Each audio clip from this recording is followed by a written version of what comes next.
వచ్చింది. ఆ సాయిని అడుగుదాం. సాయి క్లియర్‌గానే పెట్టింది మేడం వచ్చింది గ్రూప్‌లో. వచ్చింది వచ్చింది Sai. Sai good afternoon madam.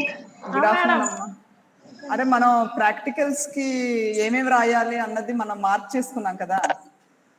అవును మేడం. అది మరి గ్రూప్ లో పెట్టేవా? అందరికి పాస్ ఆన్ చేసేవా ఏమైనాను? మీ దగ్గరే అన్ని ఉన్నది. పెట్టేశాను మేడం, అన్ని చెప్పాను మేడం. హ్యాపీగా పెట్టింది మేడం అన్నీనా. ఏంటిది అవుతుంది? పెట్టింది మేడం అన్నీనా.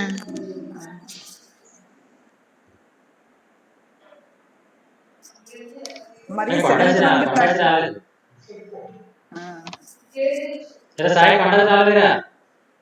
వస్తుంది సార్. అదే అసైన్మెంట్ల గురించి మీ లింక్ లో ఉండి కొందరు మాట్లాడతారు సార్, వచ్చేస్తున్నారు సార్.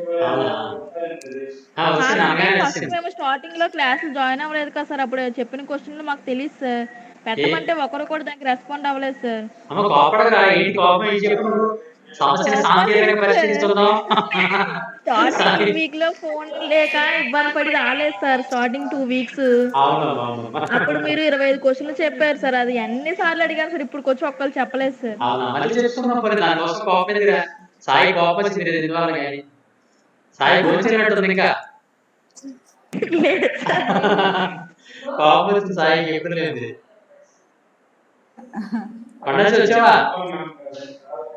వచ్చాను సార్. ఏంటాడు సార్? ఎగ్జామ్ ఫీజు కట్టిందట, నా వల్ల పేరు పోయిందట. ఆ అమ్మాయి హిందీ కదా మేడం. నేను అలాగలేదండి, నువ్వు ఎవరికి కట్టావరా ఫీజు అని అడిగాను సార్. మళ్ళీ అంటే సార్ మీకే కదండి కట్టాం అన్నానండి. నేను అంతకు మించి ఇంకేం అనలేదు. అంటే కొండాజీను సాయి వీళ్ళిద్దరు Hindi sir, national language students వీళ్ళిద్దరు. అందుకని హిందీలో ఉండిపోయి. అవునవును. అవునా సార్? ఫోన్ చేస్తే ఆయన అంటే కొత్తగా చెప్తున్నారంటే వాళ్ళు హిందీ వాడు కదా అన్నారు. అప్పుడు నాకు అదే అంటే మేము హిందీలో కూడా చెక్ చేసాము. హిందీలో అసలు ఓపెన్ అవ్వట్లేదు అనమాట. అప్పుడు అనుమానం వచ్చింది, ఏంటిది.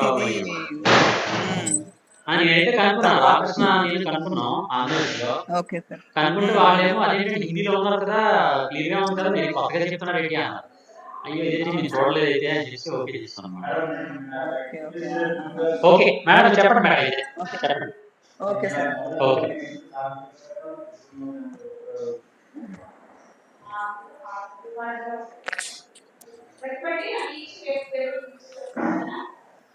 అమ్మా మీరు ప్రాక్టికల్ రికార్డ్స్ కంప్లీట్ చేసేస్తారా లేదా నేను ఇంకేమైనా చెప్పాల్సి ఉన్నదా? ఎగ్జామ్కి రెడీ చేసుకుంటారా మీ ప్రాక్టికల్ రికార్డ్స్? ఏరా సాయి? చేస్తున్నాం మేడం. ఏరా మిగతా వాళ్ళు కూడా నాకు చెప్పాలి. అంటే మీకు ఇన్ఫర్మేషన్ అందలేదు అనుకోండి. కంప్లీట్ చేసేస్తాం మేడం. మిగతా సాయి లక్ష్మి, చేస్తున్నాం మేడం. లిఖిత చేస్తున్నాం మేడం. ఆక్వాకల్చర్ బాగా ఎక్కువ ఉంది మేడం రికార్డు. ఎక్కువ ఉన్నది రికార్డు మేడం. రాయొచ్చు మేడం. ఏంట్రా సరిపోవట్లేదు మేడం రికార్డు. మీరు ఎంతది కొద్ది పెద్ద రికార్డు తీసుకోవాలి. మరి చిన్న రికార్డు తీసుకుని ఉంటే 30 పేజీలు 15 పేజీలు అంటే సరిపోదు మేడం. 2 రికార్డులు పెట్టొచ్చండి. ఏంటమ్మా? 2 రికార్డ్స్ పెట్టొచ్చా మేడం? పెట్టొచ్చు అంటే మరి సరిపోకపోతే కలిపి పెట్టండి. మరి సరిపోవట్లేదు మేడం, పెద్దదే తీసుకున్నాను మేడం. లేదా షీట్స్ యాడ్ చేయండి. అలాగే మేడం. అంటే షీట్స్ యాడ్ చేస్తే ఏం చేయాలరా, అది తీసి బైండ్ చేయించుకోవాలి మళ్ళీ అట్టు తీసి. మన ప్రిన్సిపల్స్ ఆఫ్ ఆక్వాకల్చర్కి అలా ఉంది. మిగతా వెయిట్లో కూడా అలా లేదు, ఎక్కువగాను చాలా లెంతీగా ఉంది సిలబస్ కూడా. అందుకనే ఎక్స్ట్రా క్లాసెస్ కూడా తీసుకోవాలనుకుంటున్నాను. ఎందుకంటే మీ సిలబస్ ఇంకా కంప్లీట్ అవ్వలేదు కదా. సెకండ్ సాటర్డేస్ ఉన్నది మీ క్లాస్. ఆ రోజు కూడా మీ థియరీ పోతుంది. అందుకనే ఈ ప్రాక్టికల్స్ మీరు రికార్డ్ కంప్లీట్ చేసేస్తే థియరీ పార్ట్ నేను కవర్ చేస్తాను. అర్థమైందండి? ఆ తర్వాత ప్రిన్సిపల్స్ ఆఫ్ ఆక్వాకల్చర్లో కూడా మీరు కొన్ని అసైన్మెంట్స్ రాయాల్సి ఉంటుంది. మరి ఆ క్వశ్చన్స్ కూడా రేపటి రోజున, రేపు ఫ్రైడే కదా, రేపటి రోజున మనం డిస్కస్ చేద్దాం ఏం రాయాలన్నది. మిగతా వాటన్నిటికీ 2 అవర్స్ థియరీ ఇచ్చారు. మనకు ప్రిన్సిపల్స్ ఆక్వాకల్చర్ కూడా 2 అవర్స్ థియరీ ఉంది కనుక అలాగే సెకండ్ సాటర్డేస్ ఇట్లా లీవ్స్ అవి పెడతా ఉంటే కొద్దిగా నా క్లాసెస్ మిస్ అయ్యాను ప్రిన్సిపల్స్ ఆఫ్ ఆక్వాకల్చర్కి. సో అది మనం త్వరగా కంప్లీట్ చేసుకుందాం. సో ఇవాళ topic from principles of aquaculture ఏంటంటే క్లాసిఫికేషన్ ఆఫ్ ఫీడ్. ఓకే, మరి ఆహారము యొక్క క్లాసిఫికేషన్, అదేవిధంగా feeders or feeding habitats of fishes. Okay, చేపల యొక్క ఆహారపు అలవాట్లు, దాన్ని బేస్ చేసుకొని మరి వర్గీకరణ ఎలా చేశారన్నది ఇవాళ చూద్దాం ఇవాళ క్లాస్లోనే. సో వీడియోని ఆఫ్ చేస్తున్నాను.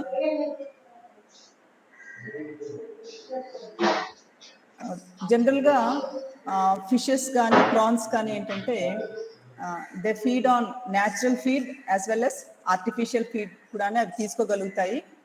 సో పరిస్థితులకు అనుగుణంగా అలాగనే మరి ఫీడ్ యొక్క అవసరతను బట్టి అవి ఆహారాన్ని తీసుకుంటూ ఉంటాయి. సో న్యాచురల్ ఫీడ్ అలాగే ఆర్టిఫిషియల్ ఫీడ్, ఈ ఆర్టిఫిషియల్ ఫీడ్ని అనుబంధ ఆహారం అని కూడా అంటాము. అనుబంధ ఆహారం అని అంటాము, లేదా కృత్రిమ ఆహారం అని కూడా అనొచ్చు అనమాట. సో జనరల్గా చేపలు ఏం చేస్తాయంటే ఆహారం కొరకు మరి ఫైటో ప్లాంక్టాన్స్ మీద, జూ ప్లాంక్టాన్స్ మీద ఆధారపడతాయి. సో ఈ ఫైటో ప్లాంక్టాన్స్, జూ ప్లాంక్టాన్స్ ఎక్కడ లభిస్తాయి అంటే న్యాచురల్ ఎన్విరాన్మెంట్లో లభిస్తాయి ఈ ఫైటో ప్లాంక్టాన్స్, జూ ప్లాంక్టాన్స్. ఒకవేళ మనం ఆర్టిఫిషియల్ పాండ్స్లో కనుక ఈ ఫైటో ప్లాంక్టాన్స్, జూ ప్లాంక్టాన్స్ అవసరం అని అనుకుంటే మనం ఏం చేయాలంటే ఈ కల్చర్కి ఫిషెస్ని ఇంట్రడ్యూస్ చేసే ముందే ఆ పాండ్ని మరి ఫెర్టిలైజర్స్ యాడ్ చేసి కానీ, ఓకే, లేదా ఈ జూ ప్లాంక్టాన్స్ని, ఫైటో ప్లాంక్టాన్స్ని అందులోకి ఇంట్రడ్యూస్ చేసి మనం వీటిని ఫిషెస్కి ఫుడ్గా అవైలబుల్గా ఉండేటట్లు మనం ముందుగానే తయారు చేసుకోవాలి. సో ఇటువంటి ఆర్టిఫిషియల్ ఫీడ్ అన్నటువంటిది ఓకే ఫిషెస్కి మనం అందజేయాలి అని అంటే న్యాచురల్గా పాండ్లో తయారవ్వకపోవడం వల్ల మనం ఏం చేస్తామంటే ఫెర్టిలైజర్స్ యాడ్ చేసి ఈ ఫైటో ప్లాంక్టాన్స్ని, జూ ప్లాంక్టాన్స్ని ఆ పాండ్స్లోకి ఇంట్రడ్యూస్ చేసి ఫిషెస్కి న్యాచురల్ ఫీడ్ని అందించగలుగుతాం అన్నమాట. సో ఈ ఫిష్ సీడ్ అన్నటువంటిది పాండ్స్లోకి ఇంట్రడ్యూస్ చేయక ముందే ఈ ఫైటో ప్లాంక్టాన్స్ని, జూ ప్లాంక్టాన్స్ని ఫిషెస్కి అవైలబుల్గా ఉంచాలి. సో జనరల్గా ఫిషెస్ ఏంటంటే ఈ అనుబంధ ఆహారం కంటే కూడా న్యాచురల్ ఫుడ్, సహజ సిద్ధమైన ఆహారాన్నే ఎక్కువగా ఇష్టపడతాయి. మనమైతే ఏం చేస్తాం, సహజ సిద్ధమైన ఆహారం కంటేను ఆర్టిఫిషియల్ ఫుడ్ కదా, ఈ చిప్స్ ఇలాంటివి అయితే మనం బాగా ఇష్టపడతాం, అవునా కదండి? మనం అవే ఎక్కువ ఇష్టపడతాం. న్యాచురల్ ఫుడ్, ఈ దుంపలు తినమంటే, పండ్లు తినమంటే మనకు నచ్చదు, తినబుద్ధి అవ్వదు, అవునా కదా? సో ఇక్కడ న్యాచురల్ ఫుడ్ తీసుకుంటేనే ఫిషెస్ యొక్క క్వాలిటీ కానీ, దాని గ్రోత్ కానీ, ఓకే, నెక్స్ట్ హెల్దీగా కానీ ఉండగలుగుతాయి అన్నమాట. సో ఫిషెస్ ఈ ఫైటో ప్లాంక్టాన్స్, జూ ప్లాంక్టాన్స్ అయినటువంటి న్యాచురల్ ఫుడ్ని తీసుకోవడానికే ఇష్టపడతాయి, సో ఆర్టిఫిషియల్ ఫుడ్ కంటేను. సో ఈ క్లాసిఫికేషన్ ఆఫ్ ద ఫిష్ ఫీడ్ని దాని కాంపోజిషన్ బట్టి మనం 3 రకాలుగా దాన్ని డివైడ్ చేయొచ్చు. ఒకటి ఏంటంటే మెయిన్ ఫుడ్ అని, రెండవది అకేషనల్ ఫుడ్ అని, మూడవది emergency food. Main food, occasional food, emergency food. So previous క్లాస్లో మనం ఏం నేర్చుకున్నాం, ఫిషెస్కి ఆహారంలోని మరి సమతుల్య ఆహారం ఉండాలి, అప్పుడు దాని యొక్క గ్రోత్ కానీ, దాని దిగుబడి కానీ మనం కోరిన విధంగా ఓకే మనకు లభిస్తుందని చూసాం. సో అందులో ఫుడ్లో మెయిన్గా ప్రోటీన్స్ ఉండాలి, కార్బోహైడ్రేట్స్ ఉండాలి, లిపిడ్స్ ఉండాలి, వైటమిన్స్ ఉండాలి, మినరల్స్ కూడా ఉండాలని చూసాం. So both for the fish and prawn కూడాని మనకు ఈ particular carbohydrates, proteins, lipids, vitamins and minerals అన్నటువంటివి కంపల్సరీగా ఉండాలి. అయితే based on their composition of the food, okay, వాటిని 3 రకాలుగా డివైడ్ చేయొచ్చు. మెయిన్ ఫుడ్ అని, అకేషనల్ ఫుడ్ అని, ఎమర్జెన్సీ ఫుడ్ అని. సో మెయిన్ ఫుడ్ అంటే ఏంటంటే దీని యొక్క మెయిన్ ఫుడ్ ఏంటి? Phytoplanktons, zooplanktons. So జూ ప్లాంక్టాన్స్లో అయితే రోటిఫర్స్, క్రస్టేషన్స్, వాటి యొక్క డింబక దశలు. సో ఇట్లాంటివన్నీ కూడా మెయిన్ ఫుడ్లోకి వస్తుంది. సో ఈ మెయిన్ ఫుడ్ ఎప్పుడు తీసుకుంటుంది అంటే ఫేవరబుల్ కండిషన్స్లో మాత్రమే ఈ మెయిన్ ఫుడ్ని తీసుకుంటుంది. అలాగని ఈ మెయిన్ ఫుడ్ని చాలా ఇష్టంగా తింటాయి ఈ చేపలు. ఇవి ఇష్టంగా తింటాయి, అలాగని బాగా ఎదుగుతాయి. ఓకే, చాలా బాగా ఆరోగ్యంగాను మరి ఎక్కువ దిగుబడిని కూడా ఇస్తుంది అనమాట. రెండో రకపు ఆహారం ఏంటంటే composition based occasional food. So ఇవి వెంటనే ఓకే ఇమీడియట్గా ఇవి దొరికినప్పుడే తింటాయి అన్నమాట, అవైలబుల్గా ఉన్నప్పుడే తింటాయి. సో దాన్ని అకేషనల్ ఫుడ్ అని అంటారు. అంటే నిత్యము దొరకదు అనమాట, అందుకని వాటిని అకేషనల్ ఫుడ్ అని అంటారు. అటువంటి ఆహారము చేపలకి ఏంటంటే ఉదాహరణకు ఎనిలిడ్స్, ఓకే, ఎనిలిడా జీవులు, తర్వాత వాటి యొక్క లార్వెల్ ఫార్మ్స్, ఎనిలిడా జీవులు వాటి యొక్క లార్వెల్ ఫార్మ్స్ అన్నటువంటివి అకేషనల్ ఫుడ్గా వినియోగించబడుతుంది. మూడవ రకంది ఏంటంటే ఎమర్జెన్సీ ఫుడ్. ఎమర్జెన్సీ ఫుడ్ ఏంటంటే ఎప్పుడైనా ఈ న్యాచురల్ ఫుడ్, మెయిన్ ఫుడ్ అన్నటువంటిది లభించలేనప్పుడు ఈ ఎమర్జెన్సీ ఫుడ్ మీద ఆధారపడతాయి అన్నమాట. సో వీటిని ఎమర్జెన్సీ ఫుడ్ తప్పనిసరి పరిస్థితుల్లో ఏది ఇంకా ఆహారం మనకు లభ్యం అంటే అక్కడ అందుబాటులో లేదు అనుకున్నప్పుడు మాత్రమే, అవి జీవించడానికి మాత్రమే ఏం చేస్తాయంటే ఈ ఎమర్జెన్సీ ఫుడ్ని తీసుకుంటాయి అన్నమాట. అర్థమైందండి? సో అటువంటి వాటిలో ఉదాహరణకు ఏంటంటే ఫైటో ప్లాంక్టాన్స్ తీసుకుంటాయి, ఫైటో ప్లాంక్టాన్స్ని తీసుకుంటాయి ఎమర్జెన్సీ ఫుడ్ కింద. సో ఇది బేస్డ్ ఆన్ దర్ కాంపోజిషన్. ఒకటి ఏంటి? మెయిన్ ఫుడ్, అకేషనల్ ఫుడ్, మూడవది emergency food. Next classification based on the quantity of food. Okay, based on the quantity of food, అవి ఎలా ఆహారాన్ని తీసుకుంటాయి అన్నమాట, based on the quantity. So దీన్ని మరి నికోల్స్కీ అనే శాస్త్రవేత్త 1963 సంవత్సరంలో దీన్ని 4 కేటగిరీస్ కింద డివైడ్ చేశారు. 4 categories. So based on the relationship between the fish and the food అనమాట. ఓకే, చేపకి ఆహారానికి మధ్యన ఉన్న రిలేషన్షిప్ని బట్టి నికోల్స్కీ అనే శాస్త్రవేత్త 1963లో వీటిని 4 కేటగిరీస్గా డివైడ్ చేశాడు. Okay, based on the quantity. ఒకటి మెయిన్ ఫుడ్, రెండోది సెకండరీ ఫుడ్, మూడవది ఇన్సిడెంటల్ ఫుడ్, నాలుగోది ఆబ్లిగేటరీ ఫుడ్ అని. సో మెయిన్ ఫుడ్ అంటే మనం అనుకున్నాం కదండి, zooplanktons, animal planktons, rotifers, crustaceans, larvas, ఇవన్నీ కూడా మెయిన్ ఫుడ్ అని అంటారు. సో ఇవి చేప యొక్క జీర్ణనాళంలో ఎక్కువ మోతాదులో కనిపిస్తుంది, ఎక్కువ మోతాదులో లార్జ్ క్వాంటిటీస్లో కనిపిస్తుంది అనమాట. సో దాన్ని ఏమని అంటామంటే మెయిన్ ఫుడ్ అని అంటాం. ఓకే, రెండవది సెకండరీ ఫుడ్ అంటే ఏంటంటే దాని జీర్ణనాళంలో తక్కువ మోతాదులో కనిపిస్తుంది, దాని జీర్ణనాళంలోనే తక్కువ మోతాదులో కనిపిస్తుంది, దాన్ని ఏమంటాము సెకండరీ ఫుడ్ అని అంటాం. సో దేన్నైతే ఎక్కువగా ఆహారంగా తీసుకుంటుందో ఓకే అది మెయిన్ ఫుడ్ అవుతుంది. తర్వాత మెయిన్ ఫుడ్ లేనప్పుడు ఏమవుతుందంటే అప్పుడప్పుడు అకేషనల్ ఫుడ్, ఎనిలిడ్స్, లార్వెల్ ఫార్మ్స్ అవి తీసుకుంటుంది కదా. సో ఇటువంటివి సెకండరీ ఫుడ్లోకి వస్తుంది అనమాట. మూడవది ఏంటంటే ఇన్సిడెంటల్ ఫుడ్ అని అంటారు. సో ఇది జీర్ణనాళంలో చాలా రేరుగా కనిపిస్తుంది, చాలా రేరుగా కనిపిస్తుంది, దీన్ని ఇన్సిడెంటల్ ఫుడ్ అని అంటారు. తర్వాత ఆబ్లిగేటరీ ఫుడ్. ఆబ్లిగేటరీ ఫుడ్ అంటే ఏంటంటే అన్ఫేవరబుల్ కండిషన్స్లో కేవలము ప్రాణాన్ని కాపాడుకోవటం కోసం ఏదో ఒకటి తినాలి కదా. సో అటువంటి ఆహారాన్ని మనం ఏమంటామంటే ఆబ్లిగేటరీ ఫుడ్ అని అంటాం అనమాట. సో ఈ గట్లో ఉన్న ఫుడ్ కంటెంట్ని బట్టి, ఓకే, సో రెగ్యులర్గా ఎక్కువ మోతాదులో కనిపిస్తుంది దాన్ని మెయిన్ ఫుడ్ అంటాము, తక్కువ మోతాదులో కనిపిస్తే దాన్ని సెకండరీ ఫుడ్ అంటాము, అలాగే రేర్గా కనిపిస్తే దాన్ని ఇన్సిడెంటల్ ఫుడ్ అని అంటాము. తర్వాత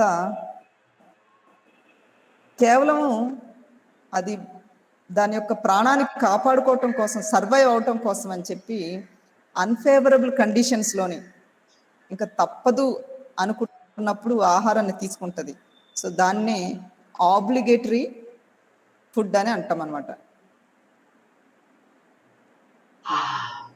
తర్వాత మరి అది తీసుకునే ఆహారం యొక్క అంటే ఎటువంటి ఆహారం తీసుకుంటుంది, nature of the feed. Okay, nature of the ఫీడ్ని బట్టి కూడా మరి ఫిషెస్ని 4 రకాలుగా మరి కేటగరైజ్ చేయడం జరిగింది. ఒకటి హెర్బీవరస్ డెట్రైటస్ ఫీడర్స్ అని, రెండవది కార్నివోర్స్ అని, మూడవది ప్రిడేటర్స్ అని, నాలుగవది ఆమ్నివర్స్.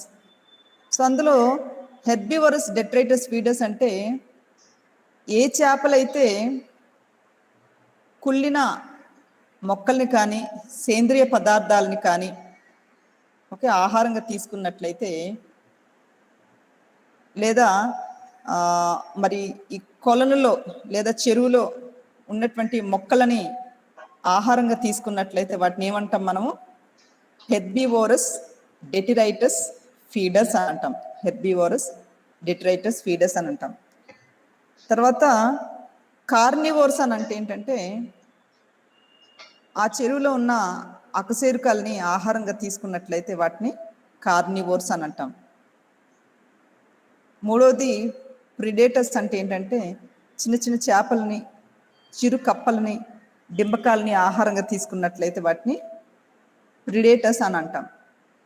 అలాగే ఆమ్నివర్స్ అని అంటే మొక్కల్ని, జంతువుల్ని కూడా ఆహారంగా తీసుకుంటే వాటిని ఆమ్నివర్స్ అని అంటాం. So this classification is based on the nature of the feed. Okay, nature of the ఫీడ్ని బట్టి అది ఏం తీసుకుంటుంది, మొక్కల్ని ఆహారంగా తీసుకుంటుందా, డెట్రైటస్ ఫీడ్ని ఆహారంగా తీసుకుంటుందా, లేదా కార్నివర్సా, ప్రిడేటర్సా, ఆమ్నివర్సా. ఓకే, దాన్ని బట్టి అంటే నేచర్ ఆఫ్ ద ఫీడ్ని బట్టి కూడా 4 టైప్స్గా కేటగరైజ్ చేసామన్నమాట. హెర్బివోర్స్, కార్నివర్స్, ప్రిడేటర్స్, తర్వాత ఆమ్నివర్స్. అదేవిధంగా classification based on the types of feed.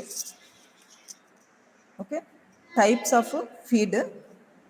So అక్కడ different types of food material ఉంటుంది, ఆహార పదార్థాలు ఉంటుంది. సో కొన్ని చేపలు చూసినట్లయితే చెరువులోని ఆమ్నివర్స్గా ఉంటాయి, అంటే దర్ ఫీడింగ్ హ్యాబిట్ మరి బోత్ ప్లాంట్స్ అండ్ యానిమల్స్ని కూడా ఆహారంగా తీసుకుంటాయి. ఉదాహరణకు కట్ల, ఈ హైపోథాలమిక్టిక్స్, మాలిక్ట్రిక్స్, తర్వాత లేబియోఫింబ్రియేటస్, సిరినస్ సిరోసా, ఇటువంటి చేపలు ఏంటంటే they are omnivores. Okay, plants and యానిమల్స్ని కూడా ఆహారంగా తీసుకుంటాయి. తర్వాత ఈ కార్నివర్ ఫిషెస్ చూసినట్లయితే ఇవి చిరు చేపల్ని, చిరు కప్పల్ని వాటిని ఆహారంగా తీసుకుంటాయి. So basing on the difference in the type of food, okay, basing on the difference in the type of food మనం ఈ చేపలని మరలా 3 రకాలుగా కేటగరైజ్ చేయవచ్చు. ఒకటి యూరిఫాగస్ జీవులని, రెండోది స్టీనోఫాగస్ జీవులని, మూడవది మోనోఫాగస్ జీవులని వర్గీకరించవచ్చు. యూరిఫాగస్ జీవులు అంటే ఏంటంటే వివిధ రకాల ఆహార పదార్థాలని అది పోషణకు ఉపయోగించుకుంటుంది. సో అటువంటి వాటిని యూరిఫాగస్ జీవులు అని అంటారు. ఒక పోషణకు ఎలా ఉపయోగించుకుంటుంది, వివిధ రకాల ఆహార పదార్థాలని తీసుకుంటుంది కనుక వీటిని యూరిఫాగస్ జీవులు అని అంటాం.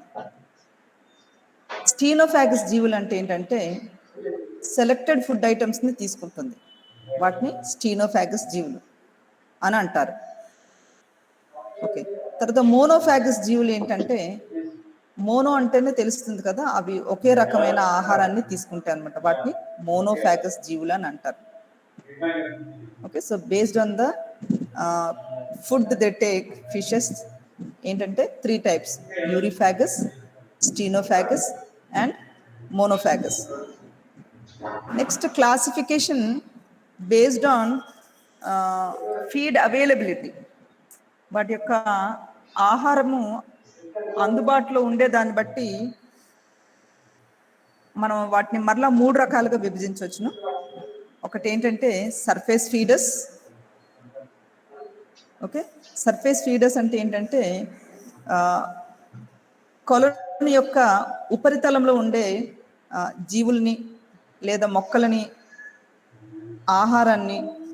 ఆహారంగా తీసుకున్నట్లయితే వాటిని సర్ఫేస్ ఫీడర్స్ అని అంటాం. Okay, like floating phyto planktons ఏమైనా ఉన్నాయనుకోండి, ప్లవక్క జీవులు ఏమైనా ఉన్నాయనుకోండి, వాటిని ఆహారంగా తీసుకుంటే వాటిని ఏమంటారు, సర్ఫేస్ ఫీడర్స్ అని అంటారు. సో ఈ సర్ఫేస్ ఫీడర్స్లో మనకు తెలిసిన చేపలు ఈ కట్లా ఒకటి ఉంది, హైపోథాలమిక్టిక్స్ మాలిక్ట్రిక్స్ ఒకటి ఉంది. సో వీటిని సర్ఫేస్ ఫీడర్స్ అని అంటాం. తర్వాత కాలం ఫీడర్స్. ఈ కాలం ఫీడర్స్ అంటే ఏంటంటే చెరువు యొక్క మధ్య భాగంలోని, ఓకే, చెరువు యొక్క మధ్య భాగంలో ఉన్న ఆహారాన్ని కనుక ఇవి పోషణకు ఉపయోగించుకుంటే వీటిని కాలం ఫీడర్స్ అని అంటాము. ఉదాహరణకు మన లేబియో రోహిత ఉంది కదా, శీలావతి, తర్వాత లేబియో బాటా. సో ఈ రెండు కూడా మరి కాలం ఫీడర్స్కి మంచి ఉదాహరణలని చెప్పొచ్చు. మూడో రకం ఏంటంటే బాటమ్ ఫీడర్స్. ఓకే, చెరువు యొక్క అడుగు భాగాన్ని ఉంటాయి. సో ఈ చేపలు బాటమ్ ఫీడర్స్ అన్నటువంటివి చెరువు యొక్క అడుగు భాగంలో అవైలబుల్గా ఉన్న జీవుల్ని లేదా ఆహారంగా తీసుకున్నట్లయితే వాటిని బాటమ్ ఫీడర్స్ అని అంటాం. సో ఉదాహరణకు సిరినస్ మృగాల, సిరినస్ రీబా, లేబియో కాల్బాస్ అన్నటువంటివి మరి బాటమ్ ఫీడర్స్ అని చెప్పొచ్చు అనమాట. సో జనరల్గా మనం కొన్ని చేపలను చూద్దాము. ఆ చేపల యొక్క ఆహారపు అలవాట్లు, అవి ఫింగర్లింగ్స్. ఓకే, చిరు చేపలుగా ఉన్నప్పుడు ఎటువంటి ఆహారంగా తీసుకుంటుంది, ప్రౌఢ దశలో ఎటువంటి ఆహారాన్ని తీసుకుంటుంది. సో ఇవి మరి కాలం ఫీడర్సా, బాటమ్ ఫీడర్సా, సర్ఫేస్ ఫీడర్సా అన్నటువంటిది ఒకసారి మరి కొన్ని చేపల గురించి మనం తెలుసుకుందాము. సో ఇవన్నీ కూడా మనకు బాగా సుపరిచితమైన చేపలే. సో ఈ చేపల యొక్క పేర్లు కూడా మీరు ఆక్వాకల్చర్ చదువుతున్నారు కనుక మీరు కొన్ని పేర్లు చెప్పగలరమ్మా ఎవరైనాను? మనం ఇప్పటి వరకు ప్రాక్టికల్స్లో కూడా కదా ప్రాక్టికల్స్ చేయబోతున్నాము. కొన్ని మంచినీటి చేపలు చెప్పండి రా.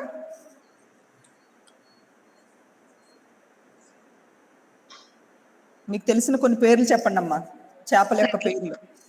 కట్లా మేడం, లేబియా రోహిత, మేడం, సెరహైనస్ మృగాలస్. Very good. ఇంకా సిప్రస్ స్కార్పియో, సిప్రినస్ స్కార్పియో. ఈ చేపలను ఏం చేపలు అంటారు? మంచినీటి చేపలు మేడం. మంచినీటి చేపలే, కానీ చిన్న డిఫరెన్స్ ఉన్నాయి. మనం ఇప్పుడు కట్లకు ఈ సిప్రినస్ స్కార్పియోకి కదా, మంచినీటి చేపలే.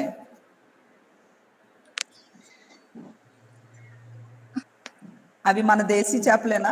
సిప్రినస్ స్కార్పియో, హైపోథాలమిక్స్ మాలిక్ట్రిక్స్, టీనోఫారింగోడాన్. ఏరా 1 minute. రామకృష్ణ చెప్పాలి. అలాగే అలాగే, నేను ఇది క్లాస్లో ఉన్నాను, తర్వాత వస్తాను. ఉంటాను కదరా. మనకి ఈ మంచినీటి చేపల్లోనే మనం ఏంటి, మనకు ఇక్కడ లోకల్గా దొరికే చేపల్ని సంవర్ధనం చేస్తున్నాము, అలాగే కొన్ని విదేశీ చేపల్ని కూడా సంవర్ధనం చేస్తున్నాం. అవునా కదా? మీకు బిగినింగ్ ఆఫ్ ద క్లాస్లో మనం చెప్పుకున్నాం ఈ చేపల గురించి, సంవర్ధనం చేయబడే దేశీ చేపలు, విదేశీ చేపలు అని చెప్పి. సో ఈ లేబియా రోహిత, లేబియో అంటే లేబియో యొక్క జాతులలోని, ఆ ప్రజాతులలోని కొన్ని ఉన్నాయి కదా, బాటా, కాల్బాసు, కొంటియస్, ఇట్లాంటివన్నీ ఉన్నాయి. తర్వాత కట్ల, ఓకే. సో ఇవి ఏంటంటే సిరినస్ మృగాల, ఇవన్నీ కూడా ఇక్కడ పుట్టి పెరిగిన చేపలు. కానీ విదేశీ చేపలు, మన దేశంలో పెరగగల చేపలు, మన దేశంలో సంవర్ధనం చేయబడే చేపలు ఉన్నాయి. అవేంటవి చెప్పండి. ఇప్పుడు చెప్పావు కదరా కొండాజీ మేడం. విదేశీ చేపలు మనం ఇక్కడ తీసుకొచ్చి సంవర్ధనం చేయగలుగుతున్నాం, అవి మన దేశంలో ఇక్కడ పెరగగలుగుతున్నాయి. ఆ చేపల పేర్లు ఏంటి ఇప్పుడు చెప్పావు కదా? లేబియా రోహిత మేడం. లేబియా రోహిత అవి మన దేశీ చేపలు రా. Okay madam. మీరు డయాగ్రామ్స్ వేశారు అందుకే. సిప్రస్ స్కార్పియో, తర్వాత కేనోఫెరింగడా నిడెల్లా. Very good. హేనస్ మృగాల, సిరినస్ మృగాల మన దేశీ చేప అది. ఇంకొకటి ఉంది ఆస్ఫోరినిమస్ గౌరమి అని కదా, ఆస్ఫోరినిమస్ గౌరమి అని చెప్పి ఇంకొక చేప ఉంది. సో ఇవి విదేశీ చేపలు, అర్థమైందండి? ఇవి విదేశీ చేపలు. మన దేశీ చేపలు ఏంటంటే లేబియో, కట్ల, సిరినస్ మృగాల, ఇవన్నీ కూడా మన దేశీ చేపలే. తర్వాత వాటితో పాటు వలాగో అట్టు ఉంది కదా, వెలాగో అట్టు, దీన్ని ఫ్రెష్ వాటర్ షార్క్ అని అంటారు, వెలాగో అట్టు. తర్వాత అనాబస్ ఉంది, చన్నా స్పీషీస్లు ఉన్నాయి, గుర్తుందా? మట్టగిడుసలు గుర్తున్నాయిరా, చూసారా? మీరు మార్కెట్లోకి వెళ్ళి మీ మార్కెట్లో ఏం చేపలు దొరుకుతున్నాయో ప్రాక్టికల్స్ లో అవి రాసుకొస్తే కానీ మీకు ప్రాక్టికల్ రికార్డ్ మార్క్స్ ఇవ్వండిరా. అర్థమైందా? మీరు కొన్ని ఫొటోస్ కూడా కలెక్ట్ చేసుకొని రండి. మీ మార్కెట్లో ఫ్రెష్ వాటర్ ఫిషెస్ ఏం దొరుకుతున్నాయి, సముద్రపు చేపలు ఏం దొరుకుతున్నాయి, అలాగే రొయ్యలు కూడా. అర్థమైందా? ఇన్ఫర్మేషన్ కలెక్ట్ చేసుకుని రండి. మీకు ఎలాగో ప్రాజెక్ట్ వర్క్ ఉంది కదా, అవునా కదా? అందుకనే కలెక్ట్ చేసుకొని రండి, మీకు అసలు జ్ఞాపకం ఉంటాయి. సో ఇప్పుడు మనం నేర్చుకోబోయేది ఏంటంటే లేబియా రోహిత, అవి పిల్ల చేపలుగా, చిరు చేపలుగా ఉన్నప్పుడు ఆహారంగా ఏం తీసుకుంటుందంటే మొక్కల యొక్క వేస్ట్ని ఆహారంగా తీసుకుంటుంది, అలాగే ఫైటో ప్లాంక్టాన్స్ని ఆహారంగా తీసుకుంటుంది. ఈ లేబియా రోహిత ప్రౌఢ దశలో మరి చిన్న చిన్న నీటి మొక్కలను, ఓకే, మొక్కల యొక్క వ్యర్థ పదార్థాలను, అలాగే మట్టిని, అందులో ఉన్న మట్టిని, జంతువుల యొక్క వ్యర్థ పదార్థాలను కూడా ఆహారంగా తీసుకుంటుంది అనమాట. సో లేబియా రోహిత మరి చెరువులోని ఏ భాగంలో అది ఆహారం తీసుకుంటుందంటే మధ్య భాగంలో. అందుకని దాన్ని ఏమంటాము మనము? కాలం ఫీడర్ అని అంటాం, కాలం ఫీడర్ అని అంటాం అనమాట.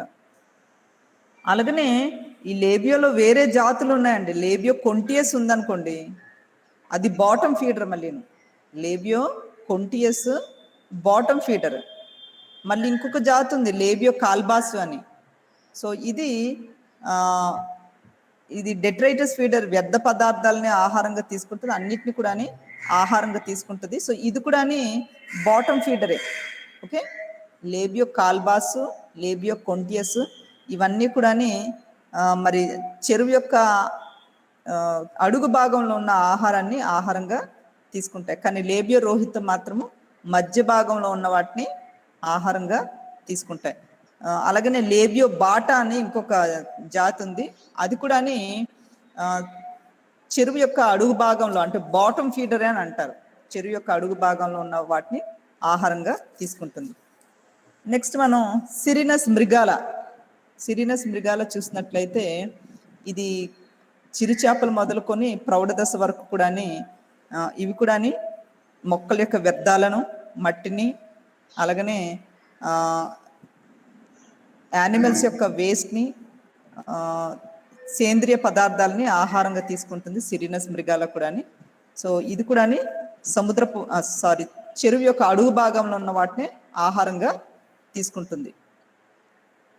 తర్వాత హైపోథాలమిక్టిస్ మాలిక్ట్రిక్స్ ఉంది కదా, హైపోథాలమిక్టిస్ మాలిక్ట్రిక్స్. సో ఇది మరి సర్ఫేస్లో ఉన్నది, అంటే చెరువు యొక్క ఉపరితలం మీద ఉన్న ఆహారాన్ని ఆహారంగా తీసుకుంటుంది. ఏంటి అవి? హైపోథాలమిక్టిస్ మాలిక్ట్రిక్స్, అలానే కట్ల హైపోథాలమిక్టిస్ మాలిక్ట్రిక్స్ను కట్ల ఏం చేస్తాయంటే సముద్రం యొక్క చెరువు యొక్క ఉపరితలం మీద ఉన్న ఆహారాన్ని ఆహారంగా తీసుకుంటుంది అన్నమాట.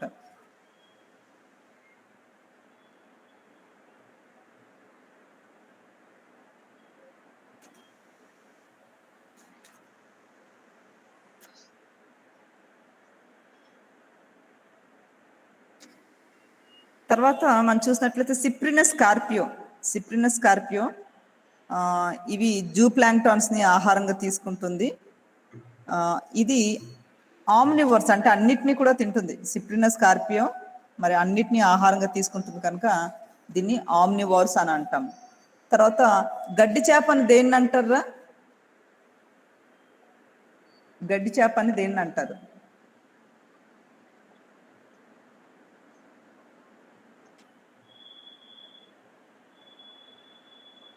అవునమ్మా,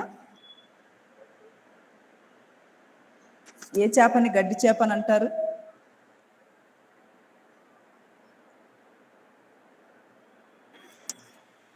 చదవను స్టార్ట్ చేయండి, మరి ఎగ్జామ్స్ దగ్గర పడ్డాయి కదా. సో టీనోఫారింగడాన్ ఐడిల్లాని ఏమని అంటాము? గడ్డి చేప అని అంటాం. సో అవి విదేశీ చేపలు. మన దేశంలో పెంచబడుతున్న విదేశీ చేపల్ని మనం ఏమంటాము? ఎగ్జాటిక్ ఫిషెస్ అని అంటాం. తర్వాత ఆస్ఫోరినిమస్ గౌరమి. సో ఇది కూడా మొక్కలని, జంతువుల్ని అన్నిటిని కూడా ఆహారంగా తీసుకుంటుంది. తర్వాత ఎట్రోపస్ సురేటెన్సిస్, అలాగనే వెలాగో అట్టు. ఓకే, ఇవి జూ ప్లాంక్టాన్స్ని, ఫైటో ప్లాంక్టాన్స్ని మరి ఆహారంగా తీసుకుంటుంది. ఆమ్నివర్స్ అంటే అన్ని ఆహార పదార్థాలను కూడా ఆహారంగా తీసుకుంటాయి. ఎనాబస్ ఉంది. సో ఇది ముఖ్యంగా కీటకాలని ఆహారంగా తీసుకుంటుంది. తర్వాత చెన్న ఇది బాటమ్ ఫీడర్, చెన్నా కూడా. తర్వాత క్లేరియస్ బెట్రాకస్ ఇవి పిల్లి చేపలు. ఇవి కూడా మరి చెరువు యొక్క ఆధార భాగంలో ఉన్న వాటిని ఆహారంగా తీసుకుంటుంది.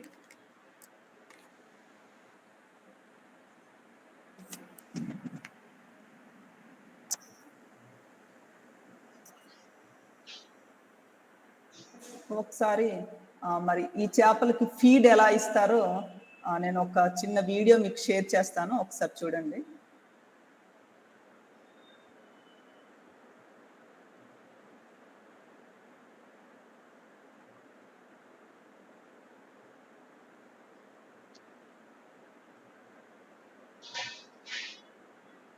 తక్కువ వేసిన, ఒకవేళ ఎక్కువ తింటే ఎక్కువ వేయగలవు. ఈ విధంగా వాటిని మిక్సింగ్ చేయాలి. చెక్క, పొద్దుతిరుగు చెక్క, అదేవిధంగా మనకి పత్తి చెక్కలు. కనబడుతుందండి? కనిపిస్తుంది మేడం. ఒకసారి చూడండి ఫీడ్ ఎలా ఇస్తారు, ఓకే అన్నది మనం చూడొచ్చు. వాళ్ళు ఏమి ఇస్తారు అన్నది కూడా కొంత ఇన్ఫర్మేషన్ ఉంది, ఒకసారి మీరు చూడొచ్చు ఈ వీడియోలోని. సో ఎందుకంటే మీకు ఐడియా వస్తుంది చేపల చెరువులు, రొయ్యల చెరువులు ఎలా ఉంటాయి, ఫీడ్ ఎలా ఇస్తారు అన్నది కూడా మనకు అర్థమవుతుంది. ఈ విధంగా వాటిని మిక్సింగ్ చేసి వాటిని కలిపి సంచుల్లో నింపి కర్రలు బాటి, తర్వాత అగ్రికల్చర్ బై ప్రొడక్ట్స్ చెక్కలు, పల్లి చెక్క, ఒకప్పుడు తౌడేసే వాళ్ళం. తర్వాత అగ్రికల్చర్ చెక్కలు, పల్లి చెక్క, పొద్దుతిరుగు చెక్క, అదేవిధంగా మనకి పత్తి చెక్కలు, ఈ విధంగా అవి వాటిని మిక్సింగ్ చేసి వాటిని కలిపి సంచుల్లో నింపి కర్రలు బాతి దాదాపు 2-3 మనుషుల్ని పనులు పెట్టి అవి నింపటం కట్టడం చేపించేది. ఇప్పుడు లేటెస్ట్ టెక్నిక్ ఏంటంటే మొన్నటిదాకా సింకింగ్ ఫీడ్ ఉండేది. అంటే ఏంది, పిల్లెట్ ఫీడ్ వచ్చింది. పిల్లెట్ ఫీడ్ అంటే మన మేతల్లో గులకల మాదిరిగా ఉంటాయి. దాంట్లో అన్ని రకాల చెక్కలు, తవుడు, మినరల్ మిక్చరు, పోషకాలన్నీ కూడా కలిపి పిల్లెట్ రూపంలో ఇవ్వటం. అవి చల్లినప్పుడు అది సింకింగ్ ఫీడ్ బాటంకి పోతుంది. కానీ అది చేపలు ఎంత తింటాయో మనకు తెలియదు అనమాట. కానీ ఇప్పుడు లేటెస్ట్ టెక్నిక్ ఏంటంటే ఈ ఫ్లోటింగ్ ఫీడ్, అంటే నీటిపైన తేలాడే గులకలు అన్నమాట. ఇవి ఫీడ్ చేపలకి. అది మనం వేయగానే దాంట్లో వచ్చేసి అన్ని పోషకాలు విత్ వెజిటేబుల్ ఆయిల్ తోటి ఉంటుంది కాబట్టి అది ఫ్లోట్ అయ్యి చేపలు అడుగు భాగం నుంచి పైకి వచ్చి మన కళ్ళ ముందులో అవి తింటూ ఉంటాయి. అది తింటూ ఉంటున్నాయి కాబట్టి రోజు మన చేపల్ని ఏ సైజులో ఉన్నాయో చూడొచ్చు. నంబర్ కూడా మనకు కనపడుతూ ఉంటుంది. ఆ విధంగా ఈరోజు ఎక్కువ వేసినామా తక్కువ వేసినామా, ఒకవేళ ఎక్కువ తింటే ఎక్కువ వేయచ్చు, తక్కువ ఒకవేళ మేతలు కాక తింటలేదు అనుకోండి మనం నిలిపేయచ్చు. ఆ పైన తింటాయి కాబట్టి వీటికి డిసీజ్ కూడా తక్కువ వస్తుంది, ఎప్పుడు కూడా ఫ్రెష్గా ఉంటాయి. అదే బాటంలో పోయిన ఫీడ్ కాక ఆ బాటంలో పోతే ఆటోమేటిక్గా ఇవి పోయి బురదలో కానీ లేకపోతే ఇసుకలో కానీ పొద్దుగుడ్లు ఆ మొట్టలు మూతులు కూడా తెచ్చుకోవటం వల్ల కూడా డిసీజ్ వస్తూ ఉంటాయి. సో ఈ ఫ్లోటింగ్ ఫీడ్ వల్ల ఇది ఈ దేశాల్లో యాక్చువల్గా యుఎస్ఏ నుంచి బాగా చైనాలో వాడేవాళ్ళు. అటు నుంచి మన దేశానికి కూడా వచ్చింది. ఈరోజు మన చుట్టుపక్కల కూడా ఆల్రెడీ ఫ్లోటింగ్ ఫీడ్ అవైలబుల్, రకరకాల బ్రాండ్లతోటి అవైలబుల్. కాకపోతే మనం మంచి వెరైటీని సెలెక్ట్ చేసుకొని మంచి ప్రోటీన్ కంటెంట్ ఉన్నటువంటి ఈ ఫ్లోటింగ్ ఫీడ్ని మనం వాడుకున్నట్లయితే అతి త్వరగా ఫాస్ట్గా ఈ ఆక్వాకల్చర్లో మంచి లాభాలు సాధించవచ్చు. సార్, చేప పిల్లల ఫీడింగ్ టెక్నిక్స్ ఇప్పుడు మనం మెన్షన్ చేసినట్టుగా చేప పిల్లలు చిన్న దశలో ఉన్నప్పుడు వాటికి పచ్చితవుడు వేయాలి. డైరెక్ట్గా పచ్చితవుడు వేస్తారు. అవి కొంచెం పెరిగి పెద్దగా అయ్యేసరికి డిఓబి అంటారు, సాల్వెంట్, నూనె తీసిన తవుడు. వాటితో పాటు ఈ అగ్రికల్చర్ చెక్కలు, మినరల్ మిక్చర్ ఇవన్నీ కూడా కలిపి సమభాగాల్లో మిక్సింగ్ చేసుకొని ట్రెడిషనల్గా ఏం చేస్తారంటే సంచులలో ఒక్కో సంచికి 2 కేజీలు 3 కేజీలు కట్టి చుట్టూ వాటికి రంధ్రాలు పెట్టి ఒక కర్ర బాతి వాటి మధ్యలో దారం తాడు కట్టేసి ఎకరాకి కనీసం ఒక 10 సంచులు కట్టుకోవటం జరుగుతుంది. ఈ సంచులను మళ్ళీ తెల్లారి మళ్ళీ తీసుకొని వాటిని వాషింగ్ చేసి మళ్ళీ ఒకసారి ఎండబెట్టి మళ్ళీ నెక్స్ట్ డే రిపీట్ చేయడం జరుగుతుంది. కాకపోతే ఇది కొంచెం ట్రెడిషనల్గా పెద్ద పని. దానితో ఇప్పుడు మనిషి నీళ్ళలోకి దేవకుండానే ఫీడింగ్ టెక్నిక్ ఏంటంటే అటొక చక్రం, మన బావిగాక బకెట్ లాగినట్టు అటొక కర్రబాతి అటొక చక్రం కట్టేసి ఈ ఫీడు ఇక్కడే సంచులలో నింపేసి ఈ మన చక్రం ద్వారా తాడు లాగుతూ ఉంటే ఈ ఆటోమేటిక్గా ఈ ఫీడ్ సంచులు కూడా మనం చెరువులో దేవకుండగానే ఫీడ్ సంచులు కూడా లోనికి వెళ్తాయి అన్నమాట. ఇదొక ఫీడింగ్ టెక్నిక్. రీసెంట్గా ఒక రైతు సజెస్ట్ చేసినటువంటి ఆయన కూడా చేస్తున్నటువంటి టెక్నిక్ నేను కూడా ఈ విధంగా యూట్యూబ్లో చూశాను. అతను ఆ క్రియేట్ అతనికి పోతుంది. అదేవిధంగా ఇదొక టెక్నిక్.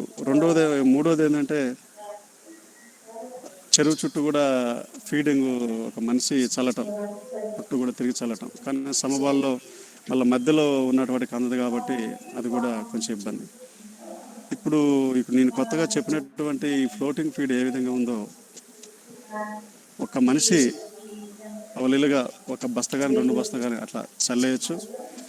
ఈ చల్లిన ఫీడ్ కూడా అటు ఇటు పోతుంది ధరలకి. చేపలు వచ్చేసి ఈ తీసుకోవటంలో అన్నీ ఒకేసారి గుంపుగా వచ్చినప్పుడు ఫీడ్ అంతా కూడా చల్లాచెదరైపోతుంది. అటు గడ్డి చాట కానీ పొదల చాట కానీ వెళ్ళిపోతుంది అనుకుంటే మీరు రౌండ్ కానీ లేకపోతే స్క్వేర్ కానీ ప్లాస్టిక్ రింగు, మన పీవీసీ ప్లాస్టిక్ రింగులు స్క్వేర్ టాప్లో కానీ రౌండ్ షేప్లో కానీ తీసుకొని దాన్ని చెరువులోనే బిగించేసి మీరు చెరువులో వేసేయండి. దాన్ని వేసిన తర్వాత ఆటోమేటిక్గా ఆ ప్లాస్టిక్ రింగు లేకపోతే స్క్వేర్లో ఉన్నటువంటి ఈ ప్లాస్టిక్ ఫ్రేమ్ ఏదైతే ఉందో అది నీళ్ళ పైన తేలాడుతూ ఉంటుంది. తేలాడుతున్నప్పుడు దాన్ని మీరు మధ్యలో ఉంచాలా లేకపోతే సైడ్ ఉంచాలా అని చెప్పి మీ ఇష్టం. దాన్ని ఒక తాడు కట్టేసి ఆ రింగుని అటు ఇటు పోకుండా కర్రలకి రెండు పక్కల తాడు కట్టుకోవచ్చు. కట్టిన తర్వాత ఈ ఫ్లోటింగ్ ఫీడ్ తేలాడి మేత ఏదైతే ఉందో మీరు ఆ రింగులో పోసినట్లయితే ఈ ఫ్లోటింగ్ ఫీడ్ మొత్తం కూడా ఆ రింగులో మాత్రమే ఉంటుంది. ఆటోమేటిక్గా ఈ చేపలు మొత్తం కూడా కింది భాగంలో నుంచి ఆ రింగులోకి వచ్చి తింటాయి.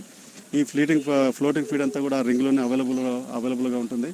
ఇది ఎటు కూడా వెళ్ళదన్నమాట. ఎంత వెళ్ళినా కూడా ఆ ప్లాస్టిక్ పైపు తగిలి అక్కడే ఉంటుంది. Where the mind is without fear and the head is held high. Women get 70% of the salaries compared to men for the same job. They go through politics and bias and they try to read the. Okay, this is just ఒక small video మీకు చూపడం జరిగింది. So వీటి యొక్క ఆవశ్యకత ఏంటి, చేపలలో కానీ రొయ్యలలో కానీ వీటి యొక్క ఆవశ్యకత ఏంటి అన్నది ఒకసారి మనం చూద్దాము. చేపలకి సహజ పోషణ యొక్క ఆవశ్యకత ఏంటి, అలాగనే కృత్రిమ పోషణ యొక్క ఆవశ్యకత ఏంటి అన్నది ఒకసారి చూద్దాం. సో పోషణ అన్నటువంటిది ఎందుకు ముఖ్యమైనదండి? Why it is so important? మీ ఉద్దేశంలో సహజ ఆహారం మంచిదా, కృత్రిమ ఆహారం మంచిదండి? సో వాటి కొంత ప్రాధాన్యత, సహజ ఆహారమే వాటికి మంచిది. ఎందుకు? సో అవి చేపలు రొయ్యలు కూడా వాటినే ఇష్టపడతాయి కదా. అవి సహజంగా అవి నివసించే పరిసరాలలో దొరుకుతాయి కనుక ఇవి వాటినే ఆహారంగా తీసుకుంటాయి. సో కనుక సహజ ఆహారానికి ఎక్కువ ప్రాధాన్యత ఇస్తుంది కృత్రిమ ఆహారం కంటేను. సో ఈ చేపల రొయ్యల పెంపకంలో ఆహారం అన్నటువంటిది చాలా ప్రధానమైన కారకం అని చెప్పచ్చు. ఎందుకు? ఇవి పెరుగుదలకి, ఓకే, అలాగనే అధిక దిగుబడికి కూడా మరి ఈ ఆహారం అన్నటువంటిది మరి ఎంతో ప్రాధాన్యతను కలిగి ఉంటుందన్నమాట. సో మనం ఎంత నాణ్యమైన ఆహారం ఈ చేపలకి రొయ్యలకి ఇచ్చినట్లయితే వాటి యొక్క ఎదుగుదల కానీ వాటి యొక్క దిగుబడి కానీ అంత భాగం అంటే మనం కోరుకున్న విధంగా ఉంటుంది. లేదు అనుకుంటే లాభదాయకంగా ఉండదు. సో అది నష్టాన్నే కలిగిస్తుంది అనమాట. సో ఈ ఆహారం అన్నటువంటిది చేపలకి రొయ్యలకి కూడా మనము సహజ సిద్ధంగా ఇవ్వచ్చు, అందించవచ్చు, అలాగే కృత్రిమంగా కూడా ఇవ్వచ్చు. సో ఈ కృత్రిమ ఆహారాన్ని, ఆర్టిఫిషియల్ ఫీడ్ని మనం ఏంటంటామంటే సప్లిమెంటరీ ఫీడ్ అని కూడా అంటాం, అనుబంధ ఆహారం అని కూడా అంటాం అన్నమాట. సో ఎక్కువగా మరి ఇప్పుడు సహజ ఆహారం గురించి మనం మాట్లాడుకున్నట్లయితే అనుబంధ ఆహారంలో సహజ ఆహారం కంటే మరి ఎక్కువ ప్రోటీన్లు ఉన్నప్పటికీ కూడా సహజ ఆహారం ఎందుకంటే వాళ్ళకి నచ్చిన రీతిలో తయారు చేస్తారు కదా ఆర్టిఫిషియల్ ఫీడ్లు. ఇప్పుడు చూడండి, మామూలుగా మనం ఫుడ్ తీసుకుంటే మనకు అన్ని పోషకాలు అందవు. అందుకు మనం ఏం చేస్తాం, కొన్ని ప్రోటీన్ పౌడర్స్ పాలలో కలిపి తాగుతాము, లేకపోతే హార్లిక్స్ కలుపుకొని తాగుతాము. ఎందుకంటే అందులో కాల్షియము, మిగతా మినరల్స్ అవన్నీ కూడా ఈ పౌడర్స్ లో వాటిలో దొరుకుతుందని మనం తీసుకుంటాం. సో అది ఆర్టిఫిషియల్ ఫీడ్ మనకు కూడా కదా. సహజంగా మనం తినే కూరగాయల్లో వాటిలో మనకు తక్కువ పోషక విలువలు ఉండొచ్చు, ఎందుకంటే ఆర్టిఫిషియల్ గా తయారు చేసే దాంట్లో కంటే ఇందులో తక్కువగా ఉండొచ్చు, ఎందుకంటే అంత ఎక్కువ మోతాదులో మనం తినలేం. లేదా ఇప్పుడు చూడండి, లీఫీ వెజిటేబుల్స్ లో మనకు వైటమిన్స్ ఉంటాయి, వాటర్ సాల్యుబుల్ వైటమిన్స్. ఇవి మనకు తెలియక కొన్నిసార్లు నీటిలో కడిగేస్తాము. నీటిలో కరిగే విటమిన్స్ కనుక ఆకుకూరలు తీసుకెళ్లి నీటిలో కట్ చేసి కడిగినట్లయితే అందులో ఉన్న విటమిన్స్ అన్ని కూడా పోతాయి. సో అందుకే మనకు శరీరానికి అవసరమైన వైటమిన్స్ అన్నటువంటివి అందకపోవచ్చు. సో ఇక్కడ సహజ ఆహారంలో కూడా మరి కృత్రిమ ఆహారం కంటే తక్కువ ప్రోటీన్లు ఉన్నప్పటికీ కూడా ఈ చేపలు రొయ్యలు ఏం చేస్తాయంటే వాటి యొక్క బాల్య దశల్లోని సహజ ఆహారాన్ని అవి ఎంచుకుంటాయి. వాటి యొక్క బాల్య దశల యొక్క ప్రారంభంలో ఏం చేస్తాయంటే ఇవి సహజ ఆహారాన్ని మరి ఎంచుకుంటాయి అన్నమాట. అంతేకాకుండా ఈ ఖనిజ లవణాలు అలాగే సూక్ష్మ పోషకాలు ఓకే మరి అనుబంధ ఆహారానికి ప్రత్యామ్నాయంగా సహజ ఆహారం నుంచి లభ్యమవుతాయి అన్నమాట. అందుకు కూడా ఇవేంటంటే ఎక్కువగా వాటిని ఇష్టపడతాయి.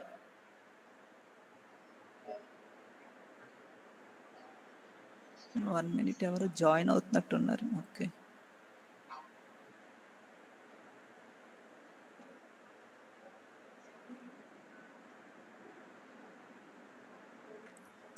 సో సహజ ఆహారము జనరల్గా అవి ఇష్టపడతాయి. ఈ సహజ ఆహారంలోని ఖనిజ లవణాలు అలాగే సూక్ష్మ పోషకాలు అనుబంధ ఆహారానికి ప్రత్యామ్నాయంగా కూడా ఈ సహజ ఆహారంలో ఇవి లభ్యమవుతాయి అన్నమాట. అందువల్ల రొయ్యల చేపల పెంపకంలో సాధారణంగా సహజ ఆహారానికే ప్రాధాన్యత ఉంటుంది. సహజ ఆహారంలో ముఖ్యంగా వృక్ష ప్లవకాలు అలాగనే జంతు ప్లవకాలు కూడా ఉంటాయన్నమాట. సో ఈ వృక్ష ప్లవకాల్లోని మెల్లోసిరా ఓకే కీటోసిరాస్ ఇవన్నీ మీరు ఫస్ట్ ఇయర్లో చదివే ఉంటారు కదా. వృక్ష ప్లవకాలు మెల్లోసిరా, కీటోసిరాస్, రైజోసోలీనియా ఓకే క్లోరెల్లా, క్లామిడోమోనస్ ఇవన్నీ చదివారు కదండి. క్లోరెల్లా, క్లామిడోమోనస్ మీ ప్రాక్టికల్లో మరి చేశారో లేదో. బహుశా మీరు చదువుకుంటున్నప్పటికీ రత్నగ్రేస్ మేడం ఉన్నారా? ఉన్నారు కదా. సో ఇవన్నీ మీకు కనుక క్లామిడోమోనస్, వాల్వాక్స్, యుగ్లీనా, ఎనాబినా ఓకే స్పైరులీనా, ఆసిలోటోరియా ఇలాంటివన్నీ కూడా మరి వృక్ష ప్లవకాలు. సో ఇవి సహజ ఆహారంగాను వృక్ష ప్లవకాలని ఆహారంగా తీసుకుంటాయి. అలాగనే జంతు ప్లవకాల్లో చూసినట్లయితే ఈ క్రస్టేషియస్ జీవులు ఎక్కువగాను బ్రాకియోనస్, అమీబా, ఆర్సెల్లా ఓకే బర్టీసెల్లా ఇవి protozoans, daphnia okay మొయినా, Cyclops, Artemia మొదలైనవన్నీ కూడా జంతు ప్లవకాలు అని చెప్పొచ్చు. సో ఈ ఏంటి జంతు ప్లవకాల్లో ఆర్టీమియా ఎంతో ఖరీదైనది తెలుసా. వీళ్ళు దిగుబడిని చేసుకుంటారు. ఆర్టీమియా ఇలా చిన్న చిన్న గుళికల రూపంలో చాలా చిన్నవి అనమాట, చాలా ఖరీదైన ఆహారము. ఈ రొయ్యల పెంపకంలో అయితే ప్రారంభ దశల్లో ఇవి చిరు రొయ్యలు అవన్నీ కూడా ఆర్టీమియానే ఆహారంగా తీసుకుంటాయి అన్నమాట. సో జంతు ప్లవకాల్లో మరొకసారి చూడండి, బ్రాకియోనస్, amoeba, ఆర్సెల్లా, Vorticella, daphnia, మొయినా, Cyclops, Artemia మొదలైనవి మరి జంతు ప్లవకాలుగా మనం భావించవచ్చు అన్నమాట. ఈ సహజ ఆహారం చెరువులో సహజంగా ఉంటుంది కదా, సహజంగానే ఉంటుంది. ఒకవేళ కనుక ఈ సహజ ఆహారం చెరువులో కనుక లభించకపోతే ఏం చేస్తారంటే సేంద్రియ ఎరువులను వేసి ఓకే మరి సహజ ఆహారాన్ని మరి ఏర్పడేటట్లు చేస్తారనమాట.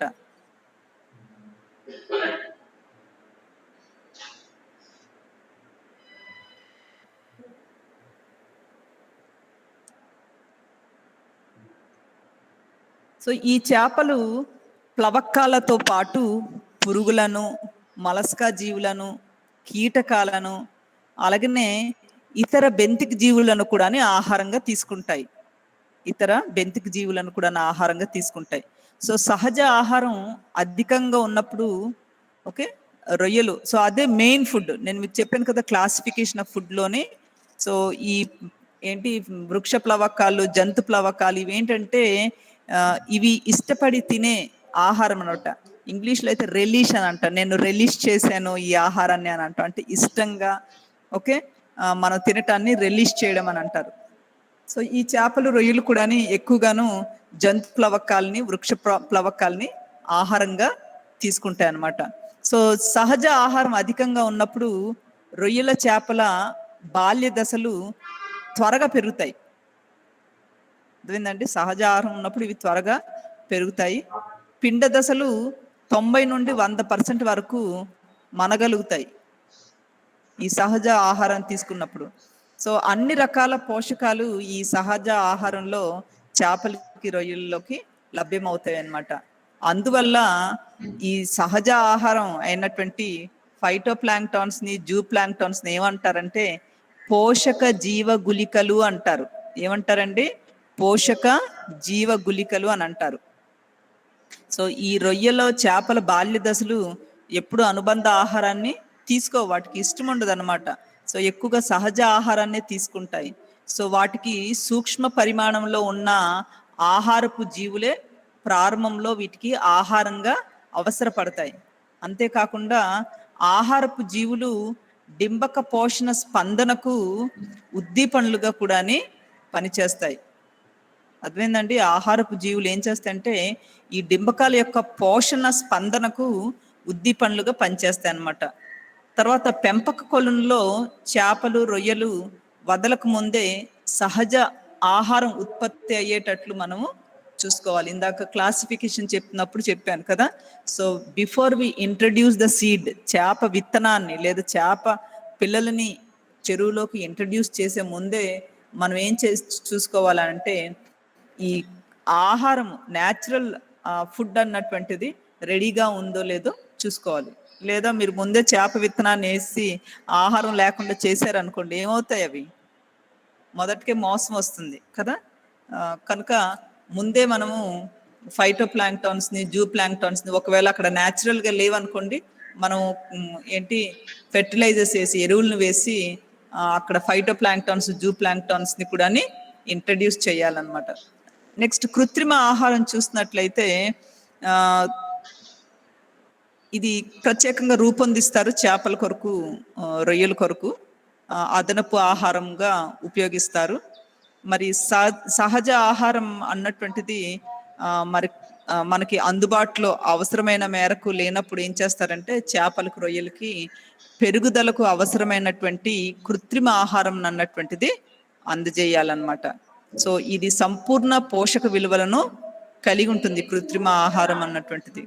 సో సహజ ఆహారం లభించే పరిసరాలలో కృత్రిమ ఆహారము అనుబంధ ఆహారంగా కూడా ఇవ్వవచ్చును చేపలకి. సో సహజ ఆహారంలో లేని పోషకాలు ఏమవుతుందంటే కృత్రిమ ఆహారంలో మరి సమకూర్చబడతాయి. కనుక ఈ అనుబంధ ఆహారాన్ని చేపలకి రొయ్యలకి ఇచ్చినట్లయితే మరి అధిక దిగుబడిని మనం సాధించవచ్చు. సో ఈ కృత్రిమ ఆహారంలో ఏముంటాయి చెప్పండి? కృత్రిమ ఆహారంలో ఈ వృక్ష జంతు సంబంధమైన పదార్థాలే ఉంటాయండి కృత్రిమ ఆహారంలో కూడా. కాకపోతే టేస్ట్ అది డిఫరెంట్ గా ఉంటది, ఎందుకంటే ఆర్టిఫిషియల్ గా మరి తయారు చేస్తారు కనుక. సో మరి వృక్ష సంబంధమైన పదార్థాలు ఏముంటాయి అని అంటే కృత్రిమ ఆహారంలో శైవలాల పొడి ఉంటది, వేరుశనగ చెక్క ఉంటది, తర్వాత గోధుమ పొట్టు ఉంటది, నెక్స్ట్ టపాయిక గింజల పొడి ఉంటది, ఓకే, తర్వాత కలుపు మొక్కల పొడి ఉంటుంది, తవుడు ఉంటుంది. ఓకే, ఇందాక మనం వీడియోలో చూసాం, ఇది వరకు వాళ్ళు తవుడు ఇచ్చేవారట కదా చేపలకి, అంటే వృక్ష సంబంధమైన పదార్థాలు గాను. సో తర్వాత అవి నెక్స్ట్ మన జొన్న పొడి కూడా ఉపయోగిస్తారు, జొన్నల పొడి కూడా ఉపయోగిస్తారు. సో ఇలా వృక్ష సంబంధమైన పదార్థాలు ఏంటండి? శైవలాల పొడి, వేరుశనగ చెక్క, గోధుమ పుట్టు, నెక్స్ట్ టపాయిక గింజల పొడి, కలుపు మొక్కల పొడి, తౌడు మొదలైనవి. అర్థమైందండి. నెక్స్ట్ మరి జంతు సంబంధమైన పదార్థాలు చూసినట్లయితే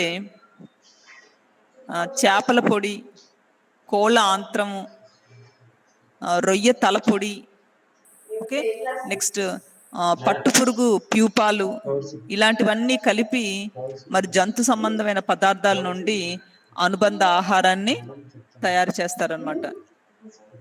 సో ఈ అనుబంధ ఆహార తయారీలో మరి పిండి రకాలలో నూనె తీసేస్తారు చూడండి, ఆ నూనె తీసేసిన తవుడు, ఓకే, నూనె తీసేసిన నూనె గింజలు, అర్థమైందండి. సో పిండిని కలిపి వాడతారు అనమాట ఈ అనుబంధ ఆహారంలోని.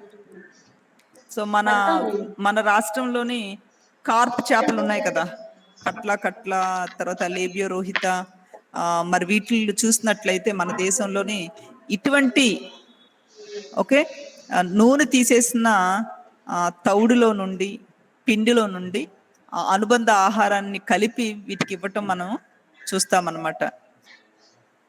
సో అనుబంధ ఆహారంలో మాంసకృతుల అవసరాల కోసం ఏం చేస్తారంటే చేపల పొడిని కలుపుతారు. రొయ్యలు రొయ్యల తల మనం తినం కదా, అది వేస్ట్ కదా, వదిలేస్తాము. సో ఆ రొయ్యల తలని కూడా కలుపుతారు. తర్వాత సోయాబీన్ గింజల పొడి, సోయాబీన్ ఏంటంటే వెరీ రిచ్ ఇన్ ప్రోటీన్ కదా, కనుక సోయాబీన్ గింజల పొడిని కలుపుతారు. తర్వాత నూనె తీసేసిన వేరుశనగ చెక్కను కూడా వాడతారు. నూనె తీసేసిన వేరుశనగ చెక్కను మనం ఏం చేస్తాం కదా, తెలగపిండి దేనికి సంబంధించిందండి? నువ్వులవి కదా మనం వాడతాం. అది ఎంతో ఆరోగ్యకరం, ఎందుకంటే అందులో కాల్షియం ఉంటదని చెప్పి మనం ఈవెన్ బాలింతలకు కూడా ఆ తెలగపిండి ఇస్తారా. అది బాలింతలు మరి ఆ తెలగపిండిని తిన్నప్పుడు వాళ్ళకి కావలసినంత మరి బేబీకి కావాల్సినంత పాలు, తర్వాత మదర్కి కావాల్సినటువంటి కాల్షియం కూడా ఆ తెలగపిండి ద్వారా మరి మంచి పోషక ఆహారంగా ఉపయోగపడుతుంది. అదేందమ్మా.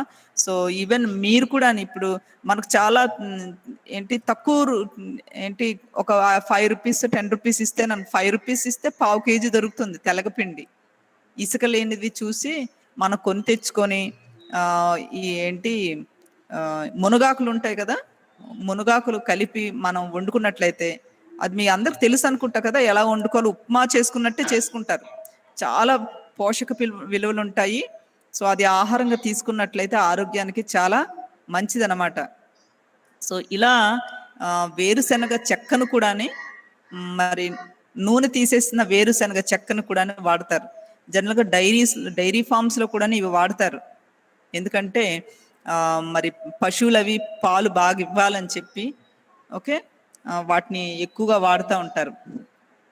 అలాగనే లిపిడ్ అవసరాలకి ఏం వాడతారంటే కాడ్ లివర్ ఆయిల్, చేప యొక్క లివర్ ఆయిల్ను వాడతారు.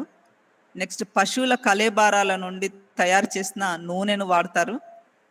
అలాగనే వంట నూనెను కూడా ఉపయోగిస్తారు, ఎందుకంటే వాటికి లిపిడ్స్ అవసరం కనుక. అలాగే పిండి పదార్థాలకి అవసరానికి గోధుమ పిండిని వాడతారు, వరి పిండిని, తౌడును వాడతారు. అలాగనే మొక్కజొన్న పిండిని కూడా వాడతారు అన్నమాట. సో ఇలాగా ప్రోటీన్స్, కార్బోహైడ్రేట్స్, లిపిడ్స్ కూడా మరి అనుబంధ ఆహారంలో ఉంటుంది.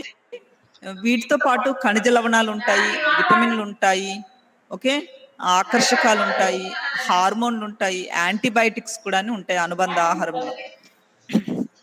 అలాగే యాంటీ ఆక్సిడెంట్స్ కూడా ఉంటాయి, యాంటీ ఆక్సిడెంట్స్ కూడా ఉంటాయి అన్నమాట.